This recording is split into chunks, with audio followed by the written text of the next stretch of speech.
Welcome to episode 5 of The Web Within, When the Web Breaks.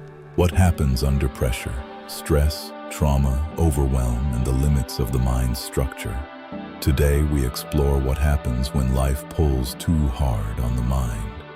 In web thinking, breakage is the moment when the inner web can no longer hold the pressure placed upon it. A thread snaps, a pattern collapses, a part of you gives way. This is not weakness, it is the natural limit of any structure under strain.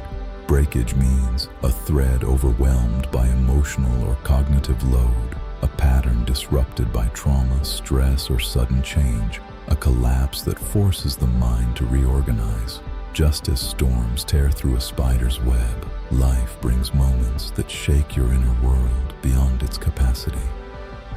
Every web faces storms, and every mind faces moments that exceed its strength.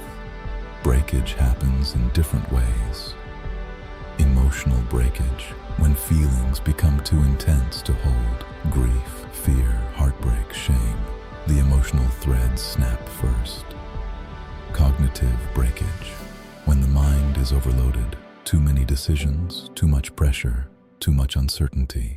The structure becomes tangled, then collapses. Identity breakage, when something challenges who you believed you were. A failure, a betrayal, a sudden change in life direction.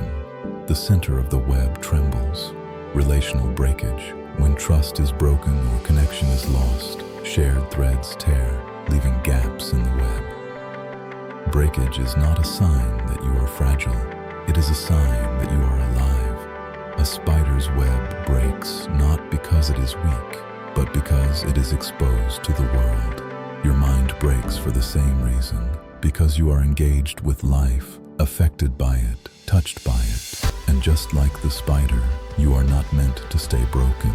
Breakage reveals which threads were carrying too much weight, which patterns were outdated, which parts of you need support, which areas require rebuilding. Breakage is painful, but it is also information. When the web breaks, something important becomes visible, the truth of what mattered most. A broken thread shows you where you were stretched too thin. A collapsed pattern shows you what needs to change. A shattered identity shows you who you are becoming. Breakage is not the end of the web, it is the beginning of transformation. In the next episode, we explore what comes after the storm. Join me next as we continue with episode 6, The Art of Reweaving, how the mind rebuilds, reframes, and evolves after disruption. Subscribe, share, and like.